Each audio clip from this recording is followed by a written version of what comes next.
바울의 3차 전도여행 시기 그 당시에 디아스포라이든 흩어진 그 유대인들에 대한 이야기를 조금 이해하시고 야고보서하고 마태복음을 읽으셨으면 좋겠습니다. 이 당시에 유대교는요, 예수님을 믿는 유대인들을 핍박을 했습니다. 그랬을 때 회당의 중심 세력인 바리새파와 대립할 것이냐 공존할 것이냐가 중요한 생존 문제였습니다. 그리고 이들에게 교회가 어떻게 보면 걸짓거리를 안겼습니다. 이방인한테도 구원이 있다고 해버리는 겁니다. 그래서 이방인들 구원이 정말 있는 거 맞는가? 있다면 어떻게 받는 건가? 물론 유대교에서도요, 이방인들이 그 할례를 받고 유대인 된 경우가 있었습니다. 그렇게 받는 건가? 아니면 그건 이방인 상태로 구원 받는가 하는 것도 그들에게 좀 굉장히 고민거리가 생겼죠.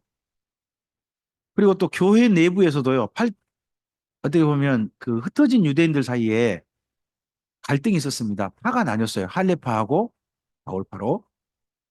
그리고 교회 내부에서는요, 생활이 아주 가난한 사람과 그나마 그래도 좀 경제적으로 부유한 믿는 유대인도 있었습니다. 그들 사이에 갈등도 있었어요.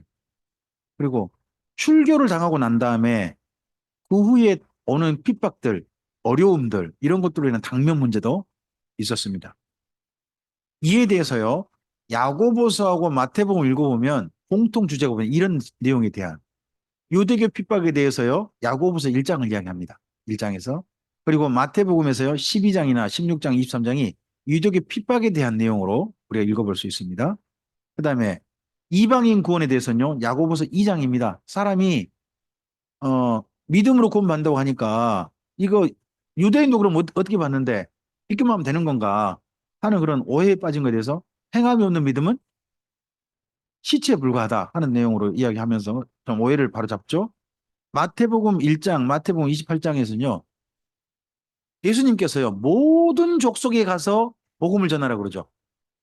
유대인에게만 갈 게 아니라 누구한테 가라. 모든 족속에게. 유대인만 구원이 있는 게 아니다 하는 것을 여기에서 이야기하신 모든 족속을 그리고 또 그들한테 할례를 베풀고가 아닙니다. 모든 족속을 제자를 삼아 아버지 아들과 성령의 이름으로 내가 너희 부모 모든 가르쳐 지키게 하고 그들에게 세례를 베풀라 그러죠. 세례만 주면 된다 하는 것을 이야기합니다. 그다음에 파당입니다. 이 할례파하고 바울파 사이의 싸움에 대해서 야고보서는요. 3장과 4장이나 할애합니다. 야고보서 5장까지밖에 없어요. 딱 가운데 토막을 2장이나 제발 싸우지 마세요 하는 내용을 쓰고 있어요. 그럼 야고보서 쓴 이유가 뭐예요? 진짜 중요한 쓴 이유. 다른 문제도 중요하지만 3장, 4장이란 거 아닙니까? 그만 좀 싸우세요 하는 거예요. 그리고 마태복음에서도요. 마태복음 5장이나 19장, 20장 교회 성도 간에 싸워서는 안 된다 하는 문제를 이야기합니다. 자, 이 말씀 혹시 기억나십니까? 형제 중 작은 자, 소자를 실족하게 하면 어떻게 하는 게 마땅하다고 합니까? 연자매 뜸 물고 바다에 던지는 게 낫다 그러죠. 만약에 내 눈이 형제를 실족하게 하면요. 니는 빼버려라. 내 손이 실족하게 하면요. 이런 이야기하죠. 그러면 형제들을 실족하게 하는 일을 해서는 안 된다는 거죠. 그 형제가 누구예요? 예수님을 믿는 사람들 두고 하는 이야기입니다. 그러니까 믿는 사람들끼리 서로 시험에 빠지게 하거나 교회 못 다니, 나 예수 안 믿겠어라는 그런 이야기만 나오게 해서는 안 된다는 거죠. 근데 지금 왜 이런 이야기 나오겠어요? 그 당시 유대인들 사이에 그런 이야기가 생기고 있으니까 자꾸 그거에 대해서 이야기하는 겁니다. 그 다음에 생활 양극화 문제가 야고보서에도 한번 여러 번 언급되고요. 마태복음에서도 언급이 됩니다. 생활 양극화에 대한 문제가. 그리고 출교와 그 후 문제가 야고보서 5장에 보면 보입니다. 야고보서 5장을 좀 가볼까요? 우리가요? 야고보서 5장에 보시면 우리가 유대인식으로 이해해야 될 부분이 있습니다.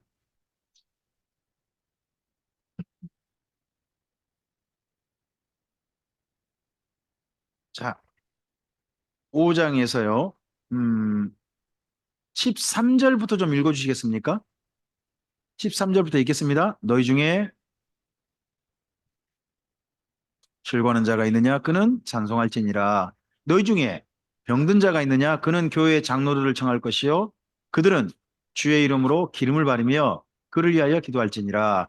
믿음의 기도는 병든 자를 구원하리니 주께서 그를 일으키시리라. 혹시 죄를 범하였을지라도 사하심을 받으리라. 그러므로 너희 죄를 서로 고백하며 병 낫기를 위하여 서로 기도하라. 의인의 간구는 역사하는 힘이. 야, 그 정도까지만 멈춥시다. 자, 이 내용 중에 14절 병든 자가 있느냐 물어보죠. 자, 병은요, 여러 종류가 있어요. 요즘 우리나라에 유행한 병이 뭐죠? 사람들 많이 걸린 병. 기침, 감기. 굉장히 많이 지금 걸리고 있습니다. 저도 갑자기 강좌 전에 속 깊은 기침이 나오더니 진한 가래가 나오는 그런 것이 좀 생기더라고요. 지금도 좀 기운이 있습니다. 좀 걱정스럽긴 하죠. 그런가 하면 속병인 것도 있고요. 겉에 상처난 병도 있을 수 있죠. 그럼 여기 14장에 나오는 질병은 어떤 질병이에요? 14절에서 나오는 질병. 그들은 주의 이름으로 기름을 바르며 그를 위해 기도하라 그러죠. 기름 바르는 게 뭐예요? 기름 바르며 올리브. 병 낫기를 기도하래요. 이게요, 예수님께서 든 비유를 생각하시면 좀 더 좀 이해가 쉬울 수 있는데, 예수님께 이런 비유를 드신 적 있죠? 한 예루살렘의 사람이 여리고로 내려가다가 강도를 만났다. 강도 만나 겁안 죽게 되었다. 사람들 다 지나가는데, 그 사마리아 사람이 지나가다가 그 사람 보고 어떻게 했다? 한 행위가 어떻게 돼요? 첫째, 포도주를 붓고요. 그 다음에 기름을 발라줬대요. 그게 뭔 말이에요? 올리브 기름. 첫째, 소독하는 거예요, 소독. 포도주를 부은 것은 상처에 소독하는 거예요. 기름은 음. 올리브 기름이거든요. 약이 아니고요. 밖에서 세균 침투를 못하도 겉에 도포용이에요. 그럼 여기 기름을 발랐다고 해요. 그럼 이거 무슨 질병이에요? 몸에 상처 난 거예요. 그럼 어떤 일이 있고 난 다음에 지금 치료를 못하고 있는 걸까요? 출교할 때 40에서 하나 감한매를 맞아야 돼요. 그러면 재산도 막 뺏기고 그런 거예요. 그러다 보니까 어떤 사람이 어디 갈 돈이 없어요. 병원 갈 돈이 없는 거예요. 근데 더 중요한 건 뭐냐? 그 사람이 속한 교회 공동체 장로님도 돈이 없는 거예요. 그러니까 병원 갈 돈이 없어. 그럼 할 수 있는 그들 나름의 최선의 치료 방법이 뭐예요? 집에 있는 올리브 기름 가져오는 거예요. 발라주면서 결국 이 사람이 병 낫기를 이 몸이 회복되기를 누구한테 의지할 수밖에 없어요? 하나님께. 그런 상황에 기도해요. 여기 기름 바르는 건 성령 바르고 그런 거 아닙니다. 실제 상처가 나서 몸의 상처 때문에 점점 이거 도지고 하는 그런 사람도 있잖아요. 근데 병원도 갈 수 없는 그 형편에 대한 치료입니다. 그러니까 출교 그 이후죠.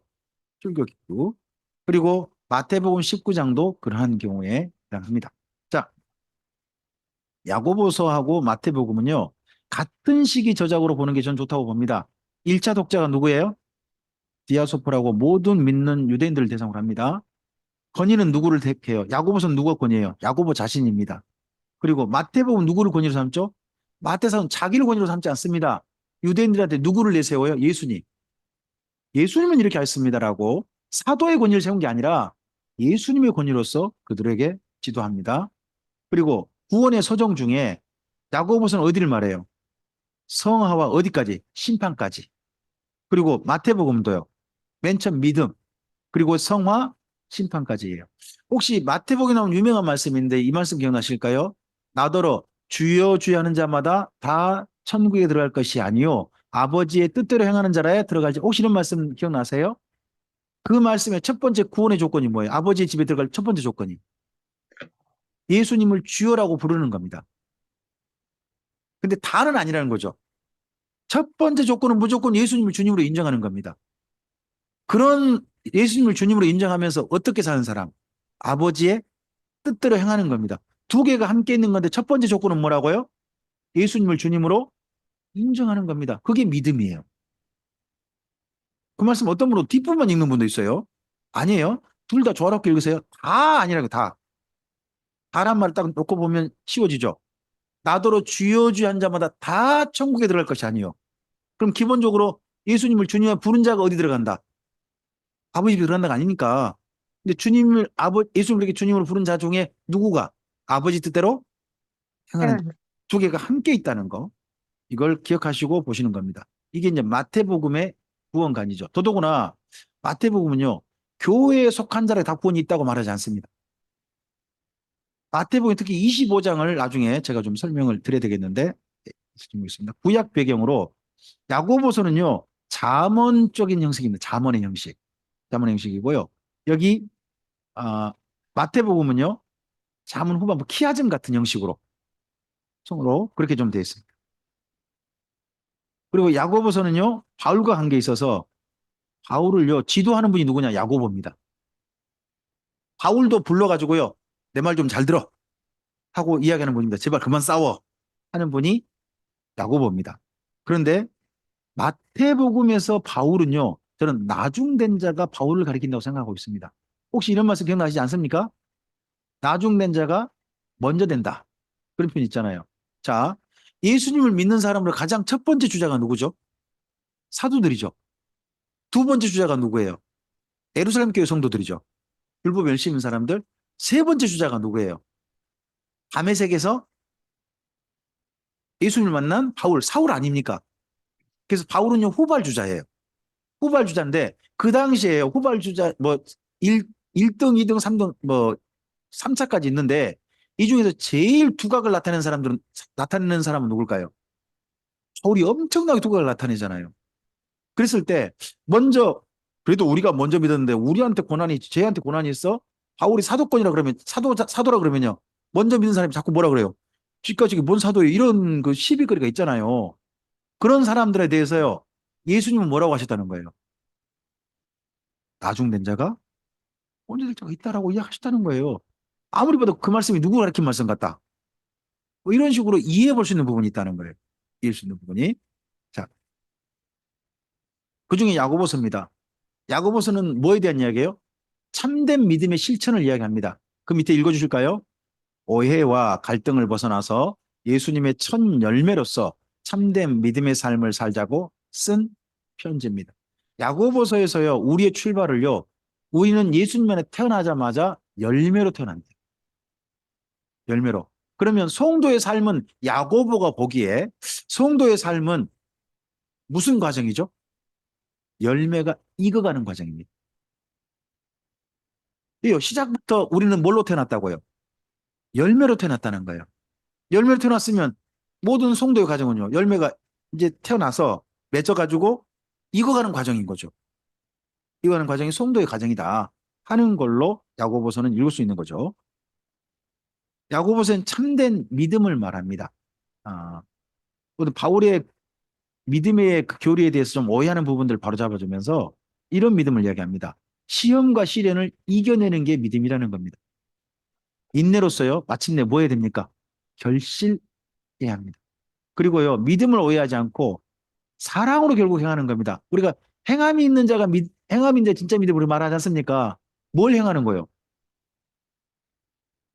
거기 야고보서는 다른 거 말하지 않습니다. 사랑을 실천하는 것이 행함이라고 말합니다. 우리는 행함이 있어야 한다는 말을 하고 자꾸 뭘 합니까? 목사님은 자꾸 헌금하라는 쪽으로 이야기합니다.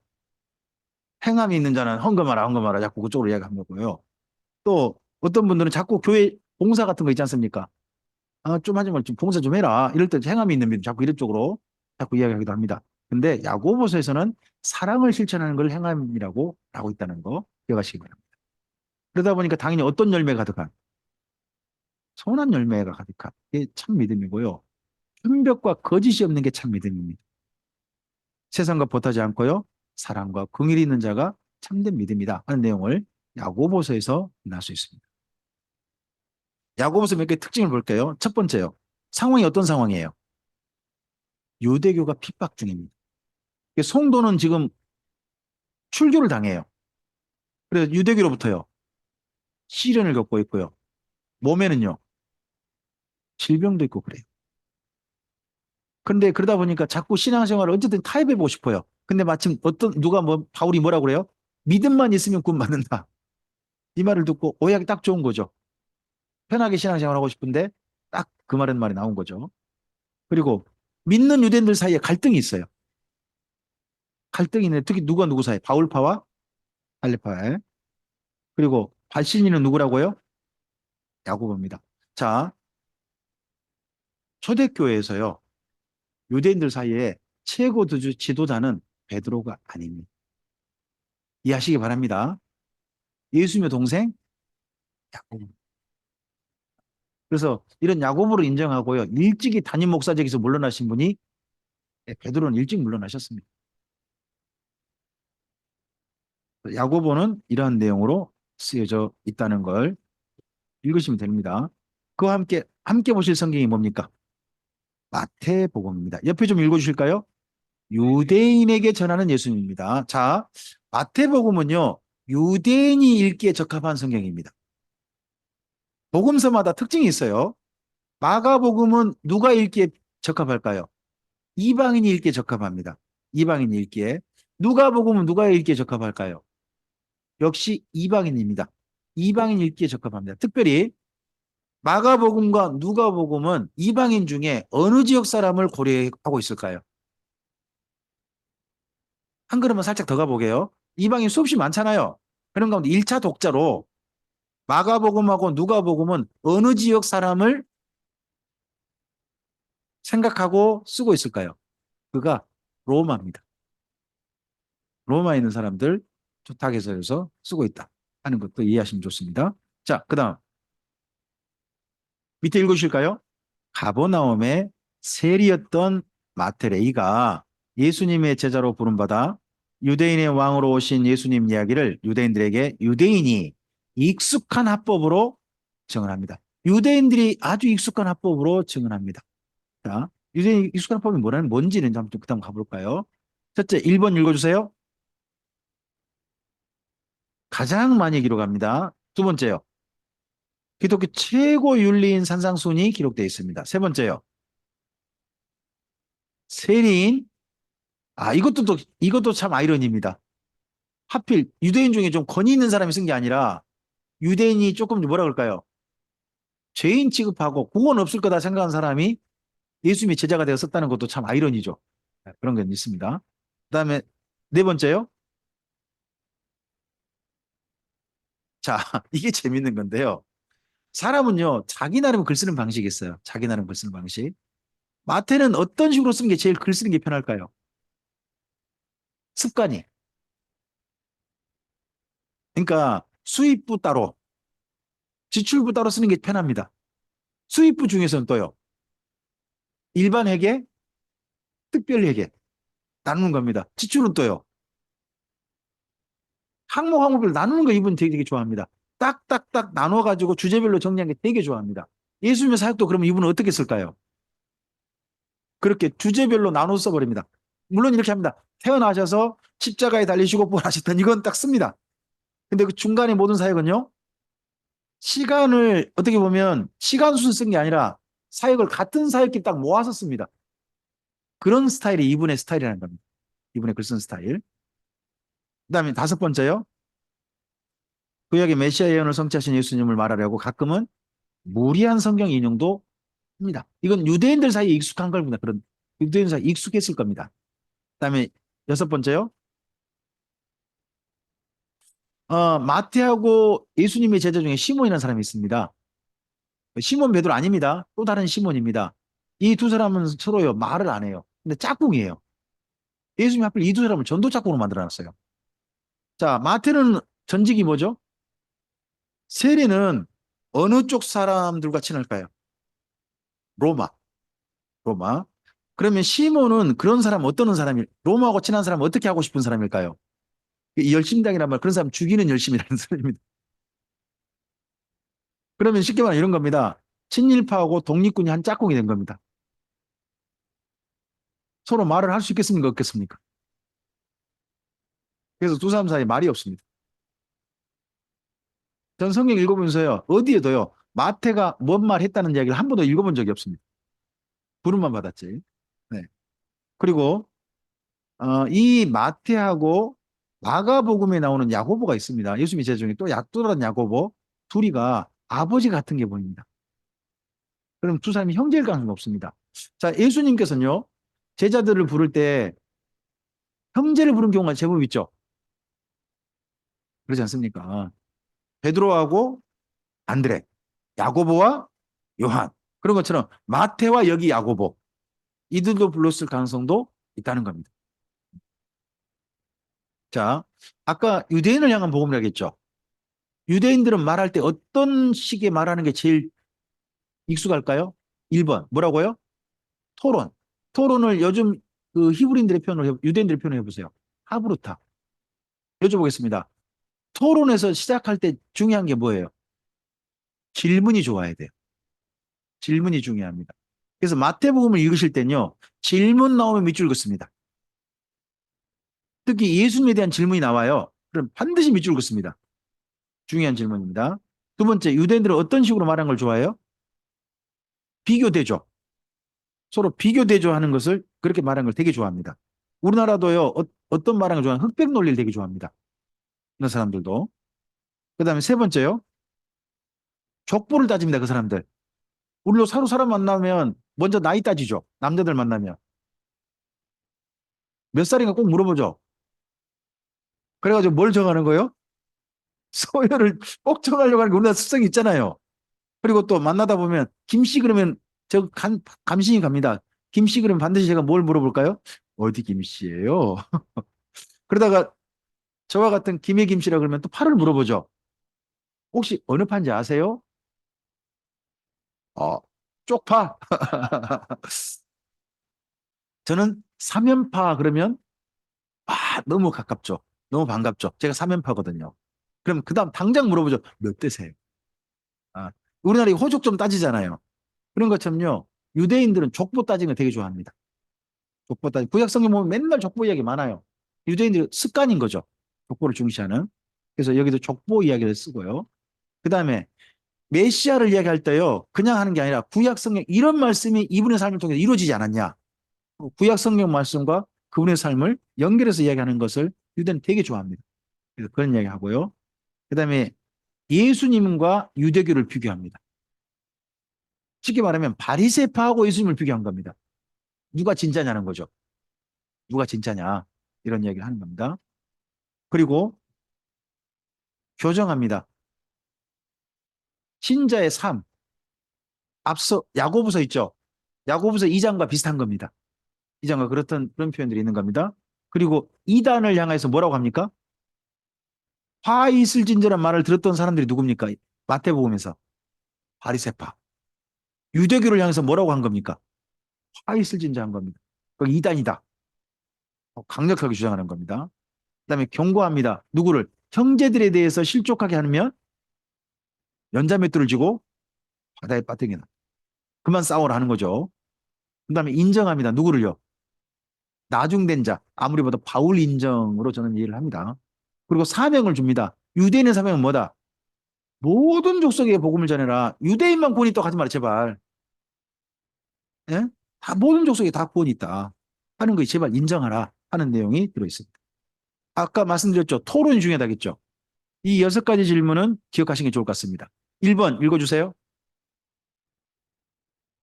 몇 장에 나온다고요? 네, 제가 뒤에 써놨습니다. 두 번째 읽어주시겠습니다. 11장에 있습니다. 그 다음에요. 16장에 있죠. 가이사랴 빌립보에서 하셨던. 그 다음 또 네 번째입니다. 네, 예수님께 성전에서 가르치고 계실 때 바리새파하고 사도기파가 와가지고 이런 질문했죠. 그 다음에요. 다섯 번째입니다. 그 당시에 대제사장이 예수님 붙잡아가지고 했던 질문입니다. 그 다음에요. 네, 로마의 총독 빌라도가 했던 질문입니다. 이 6개 질문이 다 뭐에 대한 질문입니까? 예수님이 누구시냐? 예수님이 누구시냐? 그래서 마태복음 계속 묻는 거예요. 예수님, 이런 예수님이 누구시냐는 거죠. 그 질문을 가지고 예수님에 대한 답변을 합니다. 질문을 가지고. 자, 첫 번째. 유대인의 왕으로 나신 이가 어디 계시냐에 대한 답변이 뭐예요? 황금과 유향과 몰약으로 애물을 받을 만한 분이 누구시다? 예수님이시다. 오실 그이가 당신이십니까? 하는 질문의 답변이 뭐예요? 수고하고 무거운 짐 자들아 다 내게로 오라 하십니다. 너희는 나를 누구로 하느냐? 거기에 대한 답변이 뭡니까? 내가 내 믿음 위에 내 집을 짓겠다. 이게 예수님의 답변이시죠. 내가 무슨 권유로 이런 일을 할 땐요. 임금의 비유를 합니다. 임금의 아들의 비유. 내가 임금으로 왔다. 이 자리에 있다. 그렇게 답변하십니다. 이런 식으로 예수님의 답변, 예수님의 정체성의 답변으로 다 들어있습니다. 이런 본문을 읽어보면 마태복음의 읽기가 참 유대인식으로 보면 상당히 좀 편한 그런 부분이 있습니다. 마태복음 중에 맥락 있게 보아야 될 몇 개가 있습니다. 첫째는 세례에 대한 부분이고요. 산상수훈입니다. 그리고 3대 사역이고요. 천국비유고 심판과 종말에 대한 겁니다. 마태복음의 세례는요. 3장에 나와요. 성령과 불에 대한 이야기입니다. 근데 이건요. 같지 않아요. 본문을 읽어보시면. 우리는 교회에 지금 어떻게 소개되고 있냐 그러면 성령의 불 받아라 이렇게 소개되고 있어요. 그러나 본문 읽어보면 성령과 불이고요. 앞뒤를 읽어보면요. 불과 성령은 다른 종류로 되어 있습니다. 성령은요. 그 다음 말씀과 연결하면 거둘 알곡으로 되어 있습니다. 불은요. 쭉정이가 타질 불에 꺼지지 않으면 태워질 쭉정이를 두고 하는 말입니다. 그래서 좀 다른 걸로 이해하셔야 될 부분이 이 부분입니다. 가령 사도행전 2장에 나오는 불의 같이 갈라지는 성령님의 모습 뭐 그런 거라면 조금 이해가 다를 수 있으나 마태복음 3장을 가지고 성령의 불 받아라 그렇게 하는 것은 오해입니다. 거기 불 받으면 마태복음을 따라 불 받으면 어떻게 되는 겁니까? 꺼지지 않는 불에 태워질 수 가능성도 있습니다. 좀 조심해야 된다 거기는. 산상수는 결국 뭡니까? 복 있는 자를 부르고 복 있는 삶에 대해 소개하는 겁니다. 진짜 복 있는 삶은 이런 삶이다 하는 걸로 읽는 겁니다. 예수님의 3대 사역이 뭐죠?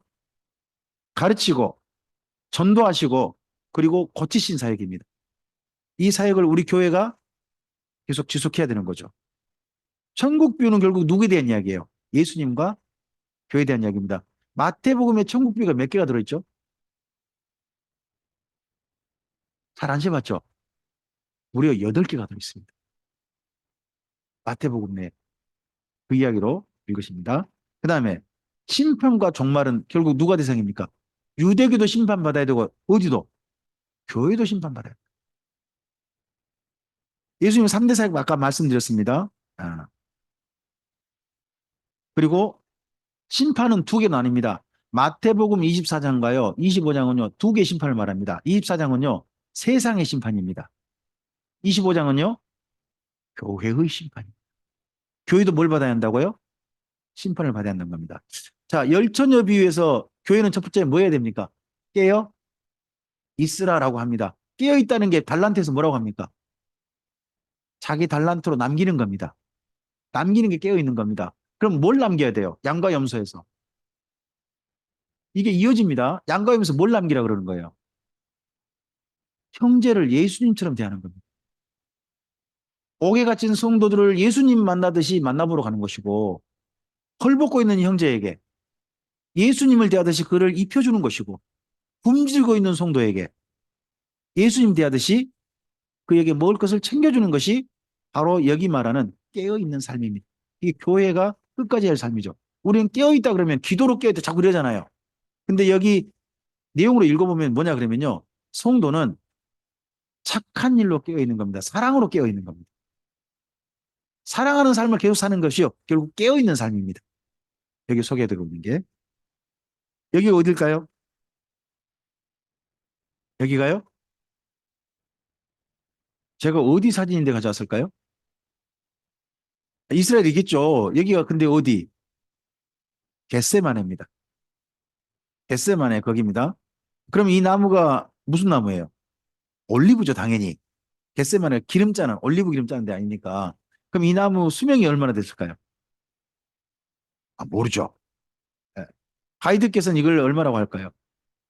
네, 2000년 됐다고 합니다. 2000년 됐으면 어느 때부터 있었던 겁니까? 예수님이 여기서 기도하실 때부터 있었던 나무라는 뜻입니다. 그러면 그 말은 뭔 말입니까? 아니죠. 여기서 기도하시라 하는 그런 내용이죠. 그런 내용. 이 뻥이라 그러십니까? 자, 한번 여쭤보겠습니다. 올리브 나무가 2000년 살 수 있습니까? 없습니까? 못 산다고 합니다. 1000년 산다고 합니다. 근데요, 1000년은 산대요. 근데 올리브 나무가 살 수 있는 방법이 있대요. 접붙이는 거래요. 여기 보시면 나무가요. 가운데 기둥이 옆으로 자꾸 퍼져 나오죠. 이렇게 하면서 그 다음을 또 산답니다. 살 수 있다고는 해요. 있다고 하는데 그때부터 이렇게 존재했을까는 아무도 모르는 거죠. 예? 그럼 여러분께서 알아서 판단하시고 하시면 됩니다. 함께 이때 보아야 할 성경이 뭐예요? 로마서입니다. 로마서 밑에 읽어주실까요? 예수님이 복음과 동역 권면 편지입니다. 이제 예수님 입장에서 이렇게 정리해 봤고요. 바울 입장에서 정리해 봅시다. 읽어볼까요? 로마 방문 앞서 보낸 바울의 대략 복음과 서번화 전도 후원 요청 편지입니다. 우리 로마서 15장을 좀 가볼까요?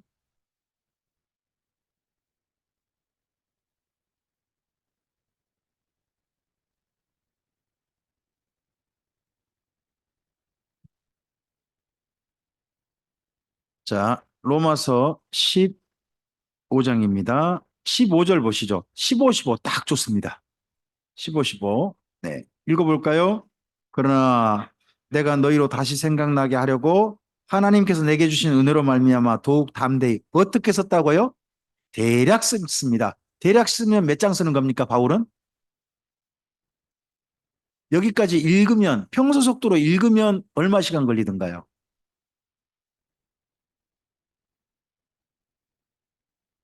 1장부터 15장까지 평소 속도로 읽으시면 얼마나 걸리시던가요? 아, 안 읽어봤으니까 지금 헛소리 하고 있는 거잖아요, 지금. 침착을 따뜻하고 계세요. 제가 평소 속도로 읽어봤거든요. 1시간 한 30분 걸렸습니다, 저는. 1장부터. 1시간 30분 정도 걸리더라고요, 저는요. 그러니까 1시간 30분 말하면 바울은 뭐라고 한 겁니까? 대략 말했다. 아, 이제 저 속도니까 각자 속도 다를 수 있습니다. 제 속도로 그렇게 읽었으니까. 예. 그러니까 목사님께서 한 40분 설교하면 어떻게 생각하시면 됩니까? 아, 짧다. 아, 짧다. 그죠? 1시간 설교하면 대략이 못 된다. 저라면, 저라면 그렇다는 겁니다. 어쨌든 바울은 상당히 그만큼 알차게 정말 해야 할 말을 한데도 대략 말한데도 이렇게 15장까지 쓴 겁니다. 자, 로마서 내용을 한번 정리를 해보죠. 우리 교회 성도님들이 좀 익숙하실 거예요. 로마서 어디 썼어요? 사도행전 20장 1절부터 3절을 꼭 기억하시기 바랍니다. 여기에다가 여러분께서 혹시나 성경 찾으셔서 써놓으세요. 사도행전 20장 1절부터 3절 보시면 헬라에서 3개월 머물러 하는 표현이 나와요. 나올 거예요. 그죠? 제가 헛소리 안 했걸랑요? 나와요. 그럼 거기 옆에다 뭐라고 써놓으시라고요? 로마서라고 쓰시면 됩니다. 편지 전달자는 누구예요? 16장에 나와요. 로마 16장에 갱그레아 교회 베베. 이분은 남자예요, 여자예요? 여성형으로 되어 있습니다. 여자분입니다. 바울은 여자분에 대한 권위를 결코 낮춘 분 아닙니다. 자기 편지를 여자분한테 전달하게 됐고요. 자기 편지 이분에게 읽어달라고 했습니다. 심지어 자기 편지를 쓴 거에 대한 질문글이 있으면 답변까지 하게 했습니다. 베이베란 분이 대단한 분이기도 하겠죠. 그 다음에 세 번째요. 번원하고 선발 때도 이 속이 나옵니다. 바울이 어디 간다 그러면 먼저 가 있는 사람도 있습니다. 바울이 에베소 간다 그러니까 먼저 가 있던 분이 누굽니까? 브리스길라와 아굴라였습니다. 이번엔 바울이 로마로 가려고 합니다. 그랬더니 로마에 먼저 가 있는 분이 누구예요? 브리스길라 아굴라. 이런 분을 가리켜 흔히 선발대라고 그럽니다. 선발대. 그렇게 바울 사역을 돕는 분이 있습니다. 그리고 로마서는 뭐라고요? 예습형입니다. 예습용. 미리 가기 전에. 그리고 동역을 요청합니다. 15장 한번 가보실까요? 지금 15장이시죠? 23절, 24절을 찾아보세요. 23절, 24절 읽어주실까요? 이제는 이 지방에 일할 곳이 없고 또 여러 해 전부터 언제든지 서바나로 갈 때에 너희에게 가기를 바라고 있었으니 이는 뭐 하는 길에? 지나가는 길에 계속요. 너희를 보고 먼저 너희와 사귐으로 얼마간 기쁨을 가진 후에 그 다음 뭐라고 합니까? 너희가 그리로 보내주기를 바랍니다. 그러면 로마에 갔다가 로마에서 서바나로 갈 때 어떻게 갔으면 하는 겁니까? 후원받아서 가고 싶다는 겁니다. 로마께 너희가 후원해달라. 그렇게 해서 내가 갈 수 있도록 도와달라 하고 쓰고 있는 편지인 거죠. 동역을 요청하고 있습니다. 우리 교회 성도님들 이거 못 맞히면 이제 안 되죠. 그죠? 자, 1번. 1장부터 3장 뭐라고요? 하나님께서 진노하고 계십니다. 누구에게요? 유대인이나 이방인 모두에게 진노하고 계십니다. 모든 사람은 죄를 범하였으므로 하나님의 영광에 이르지 못하고 있습니다. 하는 이야기 있는 겁니다. 3장. 그런데요. 진노를 벗어날 길은 예수님을 믿는 것입니다. 하는 이야기를 합니다. 그리고 4장은요. 예수님 믿는 것에 모범은요. 누구 따라하면 됩니다. 아브라함처럼 믿으면 됩니다. 하는 겁니다. 아브라함이 어떨 때 믿음이죠? 아기 가졌을 때. 아브라함과 사라가 아기 가졌을 때 아브라함 몸은 어쨌고요? 100세나 되었고 사라는요. 아기를 가질 수 없는 몸이 됐다는 겁니다. 생리가 끊겨버렸대요. 그런 상태인데 그 두 사람에게 하나님께서 뭐라고 하셨다고요? 명년 이맘때 너희한테 아기가 태어날 것이다. 하는 그 말을 그들이 뭐 했다는 거예요? 하나님 말씀하시니까 믿었다는 거예요. 그럼 로마에 있는 사람들이 예수님을 한 번도 본 적도 없잖아요. 또 본 적도 없는 유대인을 통해 가지고요. 하나님께 당신들을 구원하실 겁니다. 살려주실 겁니다 하는 말을요. 믿어야 돼요? 아니면 뭔 이상한 소리처럼 들어야 돼요? 어떠는 거예요? 진짜 이상한 소리처럼 들을 수도 있잖아요. 근데 먼저 한 예를 든 거죠. 누구처럼? 아브라함처럼 하는 것이 사장입니다. 그 다음에 5장, 6장 뭐라고요? 예수님을 믿으면 우리를 사랑하신 예수님과 연합하여 하나님과 화목할 수 있습니다. 화목. 예수님께서 하나님과 우리 사이에 화목제물이 되었습니다. 우리가 아직 연약했을 때, 우리가 아직 죄인 되었을 때, 우리가 하나님과 원수 되었을 때 먼저 우리를 위해 죽어주심으로 우리가 하나님과 드디어 화목할 수 있는 기회를 얻게 됐습니다. 그러려면 우리가 예수님과 어떻게 해야 됩니다. 함께 연합해서 십자가에 함께 죽고 함께 연합해서 예수님 부활하실 때 우리도 함께 살아야 되는 겁니다. 하는 이야기를 하고 있는 거죠. 자, 그 다음 7장입니다. 자, 예수님하고 그렇게 연합하려고 봤더니요. 먼저 나랑 짝꿍이 된 이상한 게 있는 거예요. 그러면 이 짝꿍 된 거 이거 떼내야 예수님하고 연합하든 가 말든 할 거 아니에요. 나랑 짝꿍 된 게 뭐였더라고요?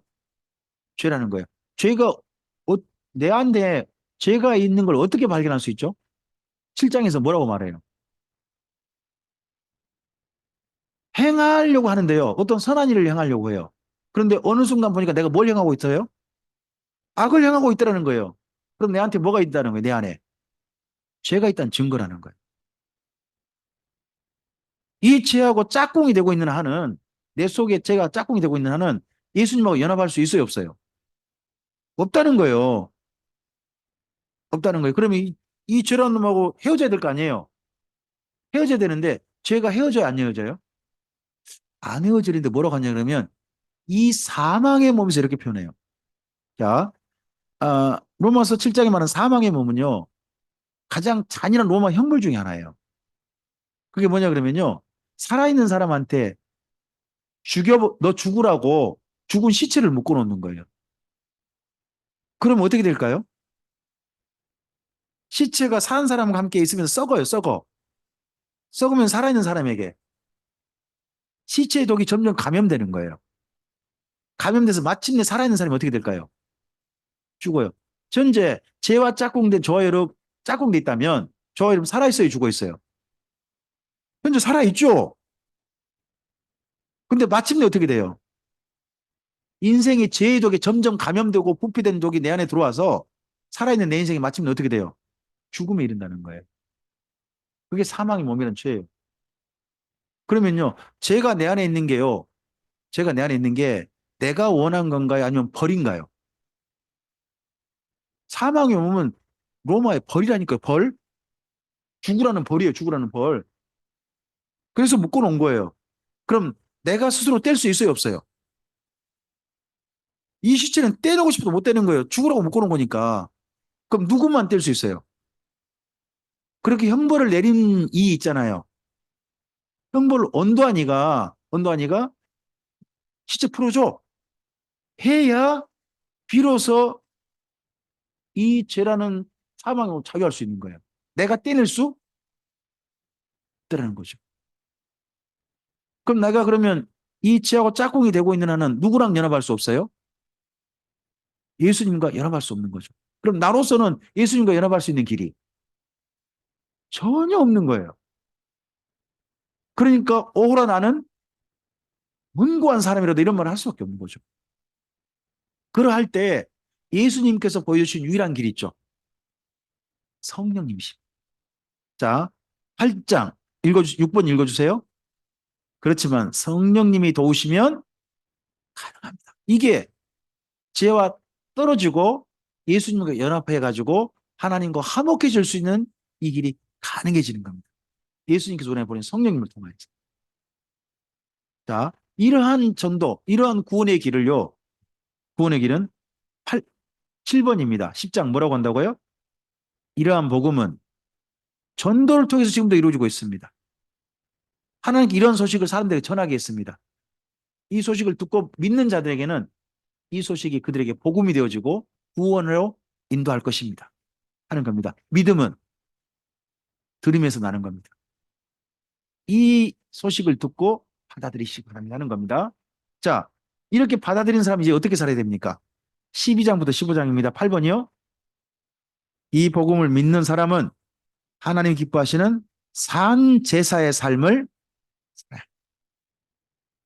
자, 여기까지가 복음입니다. 바울의 복음은요, 내가 예수 믿고 구원받았다 10장에서 끝나지 않습니다. 바울의 복음은 어디까지 온다고요? 15장까지 가는 겁니다. 그러니까 전체가 복음이에요. 복음을 믿는다? 나는 믿고 구원받았다? 그러면요, 내 삶이 달라져야 하는 데까지 믿으셔야 됩니다. 거기까지 우리 믿음이 이르러야 합니다. 그게 성화라고 말하기도 합니다. 그래서요, 따서 해볼까요? 성화는 중생의 증거다. 거꾸로 해볼까요? 따서 한번 해보세요. 성화 없는 중생은 없다. 이 말을 누가 했어요? 성화가 없다면 중생도 없는 거다. 이 말 누가 했어요? 유명한 분이었어요. 칼빈이라고. 이분이 한 유명한 말입니다. 근데 우리나라에 어느 날 이 말이 사라져 버렸어요. 그냥 무조건 예수님 믿으면 된대 그냥. 칼빈도 무시하는 거예요. 이게 지금. 칼빈을 그렇게 존경하는 한국 교회가 칼빈의 말도 무시하고 있는 거죠.